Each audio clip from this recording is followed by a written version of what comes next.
एक होता है मेन ब्रोकर, जैसे कि शेर खान है, मोतीलाल ओसवाल है, आईसीआईसीआई डायरेक्ट है, ये लोग मेन ब्रोकर है। ये लोग क्या करते हैं, अपने धंधे को बढ़ाने के लिए अपनी फ्रेंचाइजीज देते हैं और उसी फ्रेंचाइजीज को बोला जाता है सब ब्रोकर। ठीक है, सब ब्रोकर इन जो मेन ब्रोकर होते हैं उनके अंडर में काम करता है, उनका ब्रांड नेम यूज करता है और अपने धंधे को चलाता है, और यहाँ से जो भी प्रॉफिट्स होता है उसमें उनका प्रॉफिट शेयरिंग रेशो होता है। तो उसमें से कुछ परसेंटेज मेन ब्रोकर को जाता है और बाकी का परसेंटेज सब ब्रोकर को मिलता है। इस तरीके से धंधा चलता है। मेन ब्रोकर तो एक होता है, बट उस मेन ब्रोकर के सब ब्रोकर कितने भी हो सकते हैं। फॉर एग्जाम्पल आईसीआईसीआई डायरेक्ट, ये एक मेन ब्रोकर है, ये अपने सब ब्रोकर मतलब अपनी फ्रेंचाइजी कितने भी लोगों को दे सकता है, नंबर ऑफ फ्रेंचाइजी। ठीक है, कितने भी लोगों को ये अपनी फ्रेंचाइजी अलॉट कर सकता है, मतलब कितने भी लोगों को ये अपने सब ब्रोकर्स बना सकता है जो इनके अंडर में काम करेंगे। यहाँ से जो भी धंधा जो भी बिजनेस होगा उसका शेयरिंग आईसीआईसीआई डायरेक्ट को मिलेगा, कुछ परसेंटेज मिलेगा, बाकी का परसेंटेज सब ब्रोकर लोग ही रखते हैं। अब हम समझते हैं कि आप सब ब्रोकरशिप के लिए अप्लाई कैसे कर सकते हो। इसके लिए आपको मेन ब्रोकर के ऑफिस में जाना पड़ेगा। मेन ब्रोकर के ऑफिस में जाके आपको अप्लाई करना पड़ेगा सब ब्रोकरशिप के लिए। जैसे ही अब आप अप्लाई करोगे, उनका एक फ्रेंचाइजी मैनेजर रहेगा। ठीक है, फ्रेंचाइजी मैनेजर वो विजिट करेगा आपके स्पॉट पे, मतलब जहां पर आप सब ब्रोकर का ऑफिस बनाने वाले हो, आपका जो फ्रेंचाइजी रहेगा, फ्रेंचाइजी का जो ऑफिस रहेगा, उस जगह को वो विजिट करेगा। वो चेक करेगा कि वो जगह प्रॉपर है क्या, वहाँ पे ऑफिस हो सकता है क्या, ठीक ठाक सारी चीज़ें चल सकती है क्या। इसका इंस्पेक्शन वो फ्रेंचाइजी मैनेजर करेगा। जब वो सेटिस्फाइड हो जाएगा तो फिर उसके बाद में अगली प्रोसेस नीचे आएंगी।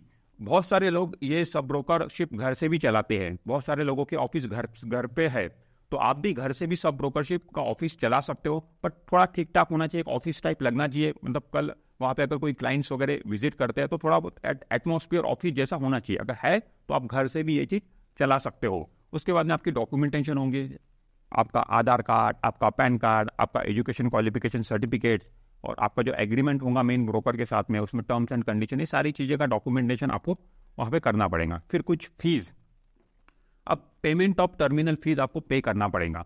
अब आप सब ब्रोकर आप बन रहे हो तो कौन कौन से टर्मिनल आपको चाहिए। ठीक है, आपको कैश का चाहिए, डेरिवेटिव्स का चाहिए, करेंसी का चाहिए, कमोडिटी का चाहिए, इन सब के टर्मिनल अलग अलग होते हैं। ठीक है, तो आपको डिपेंड करेगा कि कौन कौन से सर्टिफिकेट चाहिए, उस हिसाब से आपको टर्मिनल फीस पे करना पड़ेगा। नॉर्मली कैश का, डेरिवेटिव्स का, ये दो सर्टिफिकेट, ये तो इतना हमको लेना ही पड़ता है। ठीक है, ये तो कॉमन है, कैश और डेरिवेटिव्स तो होना चाहिए। ठीक है, फिर बाद में अगर करेंसी आपको चाहिए तो आप ले सकते हो, कमोडिटी चाहिए तो आप ले सकते हो। ठीक है, तो ये सारे अगर आपको टर्मिनल चाहिए, कैश, डेरिवेटिव्स, करेंसी, कमोडिटी, तो ये 15 से 20 हज़ार रुपये टर्मिनल फीस पे करके आपको मिल जाएंगे। उसके बाद में आपको सिक्योरिटी डिपॉजिट आपको पे करना पड़ता है। अब ये डिपेंड करता है ब्रोकर टू ब्रोकर, वो सिक्योरिटी डिपॉजिट आपसे कितना लेगा। फिर भी मार्केट के हिसाब से मैं बता दूं तो 25,000 रुपये से लेके तो 2 लाख रुपए तक, 3 लाख रुपए तक सिक्योरिटी डिपॉजिट हो सकता है। वो डिपेंड करेगा कि ब्रोकर कितना बड़ा है। जितना बड़ा ब्रोकर रहेगा उतना ज़्यादा सिक्योरिटी डिपॉजिट की वो डिमांड करेगा। बट फिर भी आपको 50,000 रुपये एवरेज मान के चलिए कि 50,000 से 1 लाख के बीच सिक्योरिटी डिपॉजिट में आराम से आपको सब ब्रोकरशिप मिल जाएंगे। और ये रिफंडेबल होता है, जब आप अपना सब ब्रोकर का धंधा बंद करोगे तो ये पैसे आपको वापस हो जाएंगे। उसके बाद में अगली बात आती है, सबसे इंपॉर्टेंट बात, प्रॉफिट शेयरिंग रेशो। आप जो भी धंधा करोगे, जो भी रेवेन्यू आपको एज ए सब ब्रोकर आप कमाओगे, उसमें से कितना आपको मिलेगा और कितना मेन ब्रोकर को देना पड़ेगा। तो ये जो रेशो होते हैं ये भी निगोशिएबल होता है। ठीक है, ये बार्गेनिंग आपको करना पड़ता है ब्रोकर के साथ में, बट यूजुअली आप मान के चलिए कि 70-30 का रेशो आपको मिल जाएगा। 70-30 रेशो का मतलब क्या होता है कि 1 लाख रुपए का धंधा हुआ, एक महीने में अगर 1 लाख रुपए का आपने रेवेन्यू बनाया तो उस 1 लाख रुपए में से 70% मतलब 70,000 रुपये आपको मिलेंगे और 30,000 रुपये मेन ब्रोकर को मिलेंगे।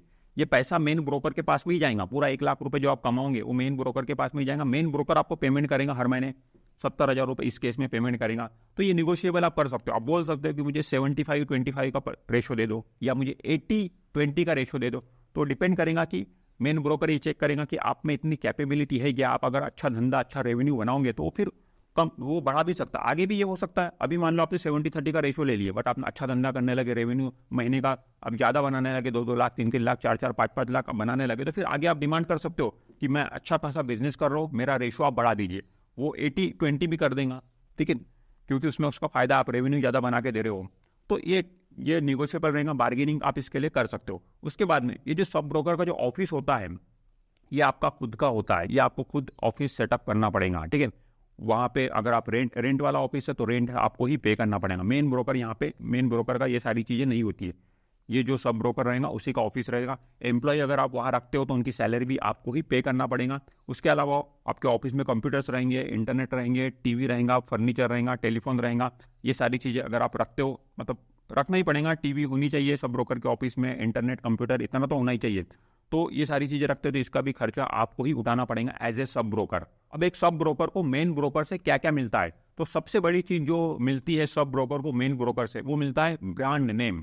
उस पर्टिकुलर जो मेन ब्रोकर है उसका brand name sub broker use करता है, उसी ब्रांड नेम के अंडर में वो धंधा करता है। तो सबसे बड़ा बेनिफिट होता है सब ब्रोकरशिप लेने का।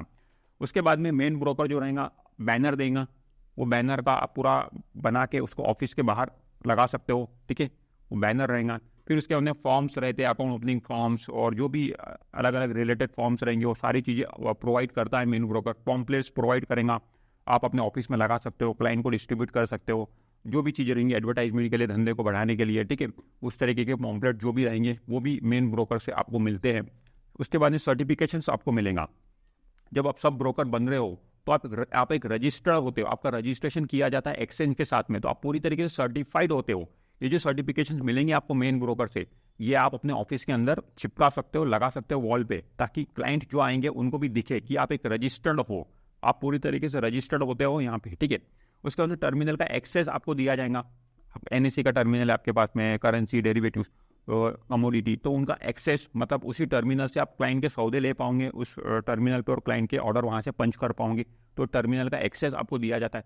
ट्रेनिंग्स, समय समय पर आपको ट्रेनिंग्स दी जाएंगी कि किस तरीके से आपको ये धंधा करना है, क्या आपको दिक्कतें आ रही, कोई भी अगर प्रॉब्लम्स आ रही तो उससे रिलेटेड एक मतलब एग्जीक्यूटिव रहेगा, जैसे कि मैंने बोला कि फ्रेंचाइजी मैनेजर, उससे कांटेक्ट करके आप बहुत सारी चीज़ें समझ सकते हो। या फिर और अलग से आपको ट्रेनिंग चाहिए तो उनके ऑफिस में जा सकते हो, मेन ब्रोकर के ऑफिस में जाके वहाँ से सारी चीज़ें समझ सकते हो। और भी कई कई तरीके की वो लोग ट्रेनिंग्स प्रोवाइड करते हैं सब ब्रोकर के लिए। तो ये सारी चीज़ें आपको मेन ब्रोकर से मिलेंगी। टर्मिनल ऑपरेट करने के लिए आपके पास में NISM सर्टिफिकेशन होना चाहिए। मान लो आपने टर्मिनल का जो एक्सेस लिया है वो कैश सेगमेंट के लिए लिया है और डेरिवेटिव सेगमेंट के लिए लिया है, तो इस केस में आपके पास में equity derivatives NISM certifications series 8 का वो सर्टिफिकेशन होना चाहिए। आपने अगर कमोडिटी का एक्सेस लिया है, टर्मिनल का एक्सेस कमोडिटी, तो उसके लिए एक अलग सर्टिफिकेशन होता है। करेंसी का अगर आपने टर्मिनल एक्सेस लिया है तो उसके लिए एक अलग सर्टिफिकेशन होता है। तो ये सर्टिफिकेशन आपके पास होनी चाहिए। अगर नहीं है तो फिर भी कोई दिक्कत नहीं है। उस केस में ब्रोकर क्या करता है, ये सर्टिफिकेशन आपको प्रोवाइड कर देता है, बट उसके लिए ब्रोकर चार्जेस लेगा। पर सर्टिफिकेट वो 2 से 3 हज़ार रुपये आपसे ले सकता है। या आप अपने ऑफिस में अगर किसी एम्प्लॉय को अगर हायर करते हो टर्मिनल चलाने के लिए, मतलब एक इक्विटी डीलर के तौर पे, तो आप ऐसे बंदे को हायर करो जिसके पास में ये सर्टिफिकेशंस है, NISM सर्टिफिकेशंस है। तो उससे क्या हो जाएगा कि ये कॉस्टिंग आपकी बच जाएंगी और वो बंदा भी, मतलब अगर सर्टिफिकेशंस है तो उससे भी काफ़ी कुछ उस चीज़ का नॉलेज रहेगा। तो एक ऐसे बंदे को आप हायर कर सकते हो टर्मिनल चलाने के लिए जिसके पास में सर्टिफिकेशंस हैं। समझते हैं कि एज ए सब ब्रोकर आपको काम क्या करना पड़ेगा। तो आपको जो पहला काम करना पड़ेगा वो है एक्वायर क्लाइंट्स। आपको क्लाइंट्स के डीमैट अकाउंट ओपन करवाने पड़ेंगे, ठीक है। नंबर ऑफ क्लाइंट्स के आपको डीमैट अकाउंट ओपन करवाने पड़ेंगे। फिर वो जो क्लाइंट्स के डीमैट अकाउंट ओपन होंगे उनसे आपको रेवेन्यू जनरेट करना पड़ेगा। वो ट्रेड करेंगे आपके थ्रू, ठीक है, शेयर खरीदेंगे बेचेंगे तो उसके थ्रू ब्रोकरेज जनरेट होंगी। अब ये ब्रोकरेज कितनी लगाना है वो आप कम ज़्यादा कर सकते हो, ठीक है। वो ब्रोकर से बात करके, मतलब अलग अलग क्लाइंट को अलग अलग लेवल की ब्रोकरेज आप लगा सकते हो। तो वहाँ से जो भी रेवेन्यू जनरेट होगा ये आपका मेन काम तो यही है, क्लाइंट एक्वायर करो और क्लाइंट जो आपने लाए हैं उनसे रेवेन्यू जनरेट करो, ठीक है, उनसे ब्रोकरेज ज़्यादा से ज़्यादा बनाने की आप कोशिश करो, ये आपका काम रहेगा। उसके बाद में आप थर्ड पार्टी प्रोडक्ट भी सेल कर सकते हो। थर्ड पार्टी प्रोडक्ट मतलब जैसे कि ये तो आपका मेन धंधा है, क्लाइंट लाके आपने उनको धंधा ट्रेडिंग करवा रहे हो तो वहाँ से ब्रोकरेज बन रहा है, ये आपका प्राइम बिजनेस है, ठीक है। इसके अलावा आप म्यूचुअल फंड भी सेल कर सकते हो, इंश्योरेंस सेल कर सकते हो, FD सेल कर सकते हो। तो इसके लिए आपको अलग से कमीशन देता है मेन ब्रोकर, इसके लिए आपको अलग से कमीशन देगा। तो ये कंपलसरी नहीं होता कि थर्ड पार्टी प्रोडक्ट बेचना ही बेचना है आपको, ऐसा कुछ भी कंपलसरी नहीं है। आप चाहो तो बेच सकते हो, बेचोगे तो कमीशन अलग से मिलेगा, ठीक है। उसके बाद में प्रोवाइड ट्रेनिंग टू क्लाइंट्स। आपको क्लाइंट को ट्रेनिंग देना भी चाहिए। ट्रेनिंग दोगे तो उससे क्या होगा कि क्लाइंट, मतलब जो आपका मोबाइल एप्लीकेशन रहेगा उसको आप समझा दीजिए क्लाइंट को कैसे इसको ऑपरेट करते हैं, कैसे यहाँ से शेयर बाय सेल करते हैं। तो इससे जो आपका टर्मिनल पे जो बंदा बैठा है उसका काम कम हो जाएगा, ठीक है। या तो क्लाइंट जो रहेगा या तो आपके ऑफिस में फ़ोन करके भी सौदा डाल सकता है, शेयर खरीदना है तो आपका ऑफिस में फ़ोन करेगा, वहाँ पे जो भी टर्मिनल पे बंदा बैठा है वो उसके बिहाफ में ऑर्डर पंच कर देगा। वो एक चीज़ हो सकती है। या तो फिर क्लाइंट खुद अपने मोबाइल से भी सौदा कर सकता है, तो क्लाइंट अपने मोबाइल से भी जो सौदा कर रहा है, शेयर खरीद रहा बेच रहा है, उसका भी कमीशन आपको ही मिलेगा। तो बेटर ये अच्छा है कि क्लाइंट को ट्रेन कर दो, मोबाइल एप्लीकेशन समझा दो, ताकि अपने मोबाइल से ही सौदा करे, तो टर्मिनल पे जो बंदा बैठा है उसका काम वहाँ पे कम होता है। तो इस तरीके से दोस्तों आप अपना धंधा धीरे धीरे बढ़ा सकते हो, धीरे धीरे नंबर ऑफ क्लाइंट्स बढ़ा सकते हो। नंबर ऑफ क्लाइंट्स आपके बढ़ेंगे तो आपका रेवेन्यू बढ़ेगा, रेवेन्यू बढ़ेगा तो फिर आप उस तरीके से प्रॉफिट भी अपना बढ़ाते चले जाओगे। मार्केट में मेन ब्रोकर जो काम कर रहे हैं वो दो कैटेगरी के ब्रोकर मार्केट में काम कर रहे हैं।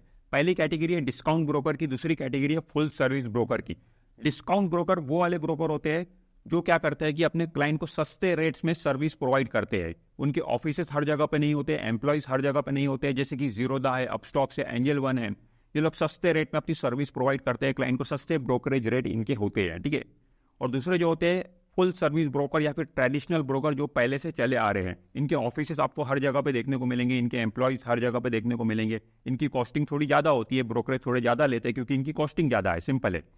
तो जैसे कि शेर खान है, मोतीलाल ओसवाल है, आईसीआईसीआई डायरेक्ट है, ये फुल सर्विस ब्रोकर है, ट्रेडिशनल ब्रोकर है, काफ़ी पहले से चले आ रहे हैं। इनके पास हर तरीके के प्रोडक्ट आपको मिलेंगे। आप यहाँ पे शेयर भी खरीद सकते हो, म्यूचुअल फंड भी कर सकते हो, इंश्योरेंस भी कर सकते हो, पीएमएस रहेगा इनके पास में, एफडी रहेगा, बहुत सारी चीज़ें इनके पास में प्रोडक्ट रहेंगे। इनके पास में लिमिटेड प्रोडक्ट होते हैं। तो ये दो कैटेगरी के ब्रोकर इस समय मार्केट में हैं। हम सब ब्रोकरशिप कौन से ब्रोकर की ले?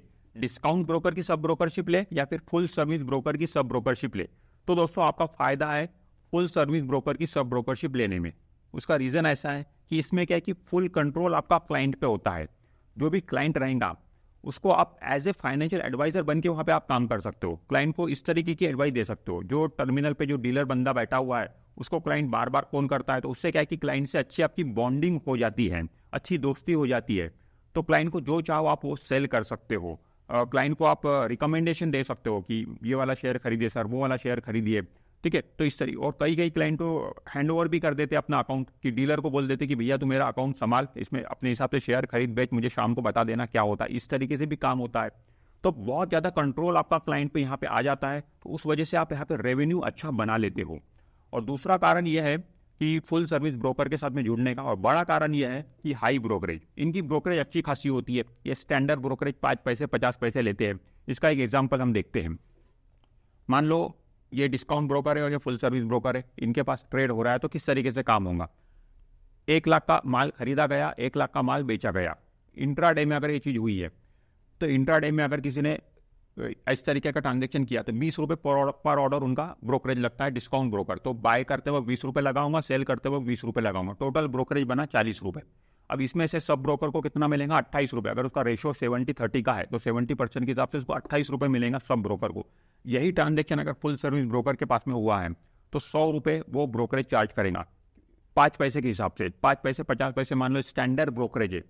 तो जो 2 लाख रुपए का ट्रांजेक्शन हुआ है इंट्राडे में, उस पर 100 रुपये ब्रोकरेज चार्ज होगा। 100 रुपये में से 70 रुपये सब ब्रोकर को जाएंगे, 30 रुपये मेन ब्रोकर को मिलेंगे। यही ट्रांजेक्शन अगर डिलीवरी में हो तो डिलीवरी में कई ऐसे डिस्काउंट ब्रोकर जो डिलीवरी में ब्रोकरेज लेते ही नहीं है, जीरो ब्रोकरेज। जब उनका ब्रोकरेज ही जीरो रहेगा तो सब ब्रोकर को भी कुछ नहीं मिलने वाला है, जीरो ही मिलने वाला है। बट फुल सर्विस ब्रोकर के पास में डिलीवरी वाला ट्रेड होता है तो अब 1000 रुपये तक ब्रोकरेज चार्ज हो सकता है। 50 पैसे अगर ब्रोकरेज है, 100 रुपये पे 50 पैसे अगर है तो 1000 रुपये तक ब्रोकरेज चार्ज होगा इस ट्रांजेक्शन पर। तो 1000 रुपये में से 700 रुपये सब ब्रोकर को मिलेंगे। तो इस तरीके से सब ब्रोकर ज़्यादा कमा सकता है अगर वो फुल सर्विस ब्रोकर के साथ में जुड़ता है तो। इसके अलावा थर्ड पॉइंट मैंने लिखा हो कि थर्ड पार्टी प्रोडक्ट इजीली आप सेल कर सकते हो सब ब्रोकर को। आपका अप्रोच रहेगा, आप विजिट कर सकते हो, उनके घर में जा सकते हो, ठीक है। उनको आराम से आप म्यूचुअल फंड, इंश्योरेंस, एफडी, ये भी सारी चीज़ें इजीली सेल कर पाओगे। जबकि डिस्काउंट ब्रोकर में ये करना इतना आसान नहीं होता है, क्योंकि क्लाइंट क्या है कि यहाँ पे मोबाइल एप्लीकेशन के साथ में जुड़ा हुआ होता है, वो मोबाइल एप्लीकेशन से ही उसको सौदे करना है, ठीक है। तो यहाँ पर क्लाइंट का अप्रोच, क्लाइंट तक अप्रोच एक सब ब्रोकर का अच्छा खासा होता है अगर आप फुल सर्विस ब्रोकर के साथ में जुड़ते हो तो। ब्रोकरशिप लेने से पहले आपको मेन ब्रोकर से सारी टर्म्स एंड कंडीशन को अच्छे से समझ लेना है। लाइक जैसे कि मान लो उनका अकाउंट ओपनिंग चार्जेस कितना है, उसके बाद में एएमसी चार्जेस कितना है साल का, डीपी चार्जेस वो लोग कितना लेते हैं, ये सारी चीज़ें अच्छे से समझ ले। और इसमें भी आपको शेयरिंग मिलता है। जो भी क्लाइंट अकाउंट ओपन कर रहा है, अकाउंट ओपनिंग चार्जेस अगर वो पे कर रहा है साल में एक बार, एएमसी चार्जेस पे कर रहा है, डीपी चार्जेस जब वो शेयर सेल करता है डिलीवरी वाला, मतलब अपने डीमैट अकाउंट से शेयर सेल करता है तो डीपी चार्जेस लगते हैं। तो ये जो चार्जेस क्लाइंट ने पे किया उसमें आपको शेयरिंग मिलता है। यूजुअली कितना शेयरिंग मिलता है? 30-70 का रेशो वहाँ पर मिलता है। मतलब अगर 100 रुपये का अगर वहाँ पे चार्जेस लगे हैं तो 30 रुपये आपके रहेंगे, 70 रुपये मेन ब्रोकर के रहेंगे। तो यहाँ पर भी कमाई होती है। ये बहुत सारी ये बातें बहुत सारे सब ब्रोकर को पता ही नहीं होती है। उनका फोकस सिर्फ दो ही चीज़ें वो पूछते हैं कि सिक्योरिटी डिपॉजिट हमें कितना देना पड़ेगा और हमारा प्रॉफिट शेयरिंग रेशो क्या रहेगा, मतलब जो ब्रोकरेज बनेगा उसमें से शेयरिंग, उतना ही उन्हें पता होता है। बट ये भी कुछ बातें हैं जो अच्छे से आपको मेन ब्रोकर से समझ लेना है। क्लाइंट अगर MTF फैसिलिटी लेता है, मतलब मार्जिन ट्रेडिंग फंडिंग, ये फैसिलिटी लेता है, तो ब्रोकर क्या करता है, इस पर इंटरेस्ट चार्ज करता है। तो ये जो इंटरेस्ट की कमाई रहेंगी ब्रोकर के लिए क्लाइंट के द्वारा, उसमें भी आपको शेयरिंग मिलता है। तो इस बात को भी आप मेन ब्रोकर से डिस्कस कर ले कि इसमें आपको कितना शेयरिंग मिलेगा। इतनी चीज़ें मैंने आपको बताया हो वो फुल सर्विस ब्रोकर के एंगल से मैंने आपको बताया हो, मतलब इस हिसाब से बताया हो कि आप एक फुल सर्विस ब्रोकर की सब ब्रोकरशिप लेने वाले हो। क्योंकि डिस्काउंट ब्रोकर में इतनी सारी चीज़ें नहीं होती है, ठीक है, उनकी सर्विस लिमिटेड होती है। तो डिस्काउंट ब्रोकर में इतने जो पॉइंट्स मैंने बताया वो सारे पॉइंट्स एप्लीकेबल नहीं रहेंगे, बट फुल सर्विस ब्रोकर में हर तरीके के पॉइंट्स ये जो मैंने डिस्कस किया इस वीडियो में सारे एप्लीकेबल होते हैं। सब ब्रोकर के धंधे में स्टार्टिंग में कम कमाई होती है, बट जैसे जैसे आपके नंबर ऑफ क्लाइंट्स बढ़ते चले जाते हैं, आपकी इनकम भी बढ़ती चली जाती है। महीने के 10 क्लाइंट जोड़ते हो तो साल के 120 क्लाइंट आप जोड़ लोगे, और हर क्लाइंट मान लो पूरे महीने भर में 1 लाख की बाइंग कर रहा है और 1 लाख की सेलिंग कर रहा है डिलीवरी बेसिस पे, पूरे महीने भर की बात कर रहा हूँ मैं, ठीक है। तो टोटल ट्रांजेक्शन उसका हो रहा है 2 लाख रुपए का डिलीवरी बेसिस पे। तो ब्रोकरेज बनता है 1,000 रुपये पर क्लाइंट से, आपको 1,000 रुपये का ब्रोकरेज मिलता है। 120 क्लाइंट है तो टोटल ब्रोकरेज जो बनता है वो 1,20,000 रुपये बनता है महीने का ब्रोकरेज। और इसमें जो रेशो है आपका 70% का रेशो है, मतलब 70-30, 70% आपको मिलने वाला है। तो 1,20,000 का 70% मतलब 84,000 आपके रहेंगे। और इसमें अदर इनकम को अगर जोड़ दे, जैसे कि मैंने बोला कि आपको अकाउंट ओपनिंग चार्जेस का, ठीक है, MTF का जो इनकम है, या फिर और जो थर्ड पार्टी प्रोडक्ट आप सेल करोगे, इंश्योरेंस, म्यूचुअल फंड, FD, तो उसकी भी इनकम अगर जोड़ दे तो आराम से आप महीने का 1 लाख रुपए कमा सकते हो। तो क्लाइंट आपको बनाने पड़ेंगे, ठीक है, जितने ज़्यादा क्लाइंट आपको रहेंगे उतनी ज़्यादा मतलब कैपेबिलिटी रहेंगी कि आप ज़्यादा पैसा कमाओ। और एक्टिव क्लाइंट ये बहुत इंपॉर्टेंट है, क्योंकि कई ब्रोकर तो क्लाइंट तो जोड़ लेते हैं, बहुत सारे जोड़ लेते हैं, बट उनके एक्टिव क्लाइंट बहुत कम होते हैं।